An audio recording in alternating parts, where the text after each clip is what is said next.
So yeah, copyright people, I couldn't use the music. I wish I could, but I do not need Disney knocking on my door or George coming in to add like special effects my videos really don't need. We made the 4th upon us though, a bit of a special episode today. We're going to be breaking down the current Switch Star Wars games that you can buy right now, the deals you can find on them, what Star Wars games are coming up, what Star Wars games I want to see on my Switch, and then finally, one game I pray we never see again. Hit subscribe though, join our growing family as we quickly make our way to 5,000 subscribers, and yeah, let's do this. So far we've had 3 releases on the Switch branding that beautiful Star Wars logo. So we're going to do this one in release order. So we're kicking things off with Star Wars Pinball. Perhaps the weirdest and least expected way to see the name make its way to a console for its first outing. Gotta be honest, my excitement literally couldn't have been lower. In fact, at the time when I saw it, I think I would have rather watched Jar Jar scenes on repeat than put my money towards it. Missa called Jar Jar Binks. Missa, your humble servant. That won't be necessary. Well, you know what, I'm going to say it, I'm putting my hands up, I'll admit it, I was so very, very wrong. Whether you're simply a fan of the series or a digital pinball extraordinaire, I've got to admit this is absolutely worth a look. It's a genre I rarely touch, but this could very well be the game that, like me, converts you to its wonders. Addictive, great physics, a kind of I'll have just one more go kind of experience. Before I knew it, I was hours deep into this thing. Using the Star Wars name though in the utmost respect, we've got 19 tables here covering the movies, TV adaptations, characters, locations, even themes as an X-Wing versus TIE Fighter table. With tons of movie references though obviously, 3D model characters, a vertical play mode, and then secrets to discover.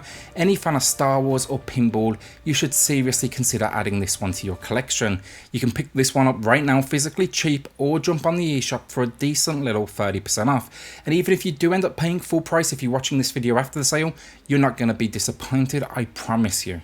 Next up then we get Star Wars Jedi Knight 2 Jedi Outcast, a port of a highly regarded experience from way back in 2002 that still sadly feels like yesterday for me. Here though you'll be taking on the role of Kyle Katarn, an agent of the New Republic, as he investigates a location he believed to be abandoned. This though is Star Wars after all, so it turns out it's of course full of stormtrooper goodness.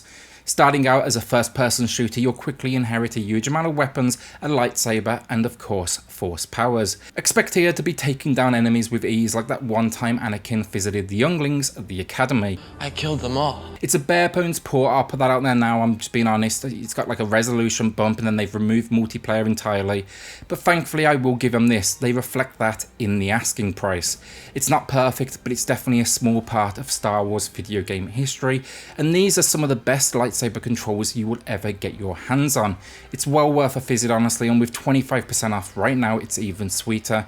Physical collectors too, limited run games have a full release available right now, but as always expect a seriously inflated price point alongside it. Last up then for games, the most recent available right now, we have Star Wars Jedi Knight Jedi Academy. While it is in the same series as Jedi Knight 2, gone is Kyle Katarn, replaced with a successful character creation tool. Building your hero here definitely gives you so much more attachment to them, and who doesn't want to build their own lightsaber? In this one though, we find ourselves joining the Academy to learn the ways of the Force from Jedi Master Luke Skywalker. This then of course culminates in us taking down a new threat to the galaxy, because everyone in Star Wars seems to do things when they're in training. This one though, tons of levels, multiplayer is still intact as well, there's a lot to like here. I mean, where else can you jump online and compete in lightsaber death matches?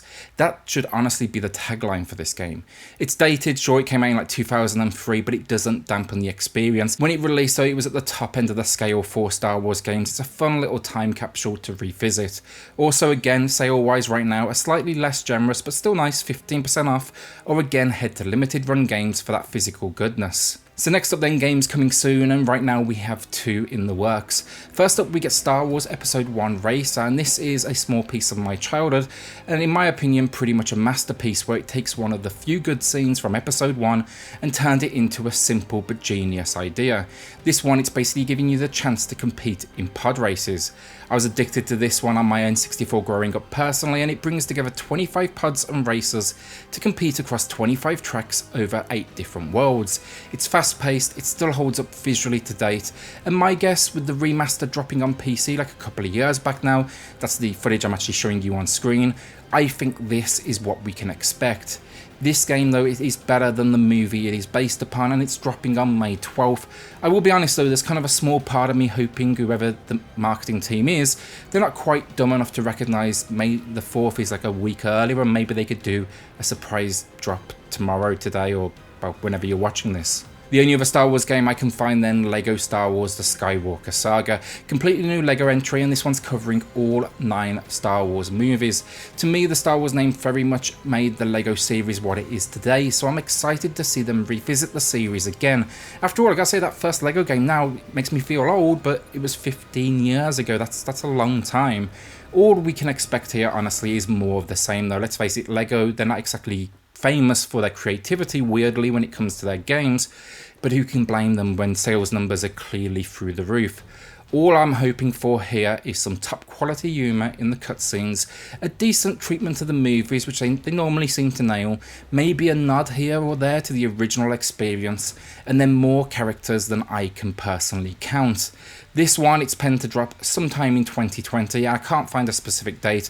My guess though, this is most likely going to be a Christmas release. Okay, so with that, let's talk 3 Star Wars games I want to see personally. Let me know your picks below in the comments, but my first one, Republic Commando. Originally releasing back in like 2005, I played this on Xbox, and it very much hit a chord for me, presenting a more mature look at the world of Star Wars than I was, perhaps used to at the time. It may just look like a typical first-person shooter.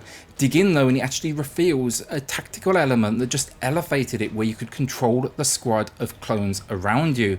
At the time, for me, it very much felt like Star Wars met like a light Rainbow Six, and then they stuck a HUD on the screen that resembled the Halos and 3D Metroids of the world. This one though, as a package, it really does stand up still. The graphics are still pretty good in my opinion, the worlds were extremely unique, the gameplay tight, and the audio design and music, it was a typical tier A Star Wars level of quality. Become a clone though in this Clone Wars set experience and just kick some serious ass. I think this one though would be perfect for the Switch. The console isn't exactly famous for first person shooters, so for the publishers out there it just means less competition and more chance to see a return on your investment. With a Star Wars name though, let's face it, it's not gonna struggle, and I'd love to take this on the go as well. Also, if they could add co-op mode while they're at it, it would be literally the ideal release. Next up then, Battlefront 2. No, not that Battlefront microtransaction nightmare, this Battlefront. This one, again, 2005, clearly a good year for the Star Wars name, but this, just absolute gold. The idea is simple, we get single player or multiplayer arena based combat set over 16 different levels and worlds. Tons of units to select from though, every character you can think of, ground combat, vehicle combat, space combat. This is Star Wars done right, because it fulfilled nearly every gaming wish a Star Wars fan had at the time.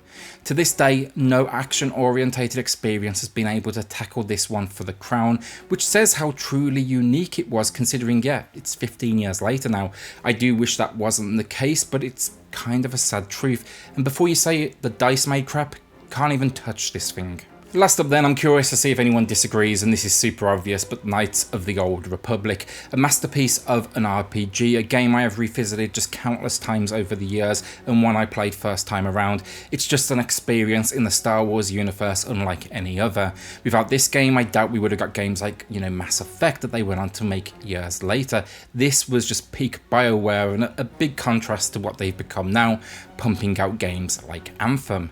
Taking the name here though, Star Wars, into RPG territory, they just captured the essence of what Star Wars is without actually ever directly using a movie entry. Instead, they actually set this one nearly 4,000 years prior to the formation of the Galactic Empire and just kind of went their own way, and it was hugely creative. The worlds we visit, the characters we meet, the combat, the way you earn your stripes to become like this lightsaber wielding badass, everything in this just feels measured and balanced, and you just feel like you're along for this very impressive ride. The best way to put it, a masterpiece of video game design, and if rumours are true, we could see a new entry very soon.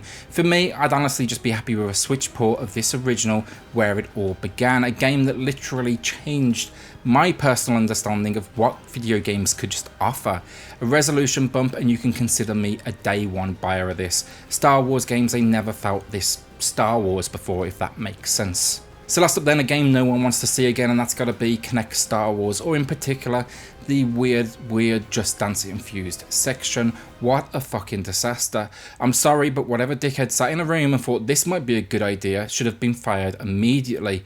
Who sits there and says, you know what I think Star Wars fans want? It's a dance-off between Darth Vader and C-3PO. Don't get me wrong, the imagery for sure, it does make me smile and laugh, but it also shows how at this time they were just looking to cash in, and how the developers were just entirely disconnected from the Star Wars community, and talk about kind of like a risk of almost tarnishing a legacy. Nothing else to add here. If you love it, let me know, I'd be curious. Thank God it didn't sell well though, because the face of Just Dance as we know it could be very different now. I can appreciate that Just Dance obviously has an audience, don't get me wrong, but I don't think it's the Star Wars audience. This game, it deserves to be buried alongside dumpster fires like E.T. Never again. And that's it, a bit of a different video for you, but what would you like to see come to the Switch from the huge library of Star Wars games? As always, we do appreciate you all for joining us for this video and all of our other videos. We can't do this without you, so thank you so much. The growth has been amazing. It's just insane to us. So yeah, hit subscribe, join our growing family. We appreciate every single one of you, and we'll see you all on the next video.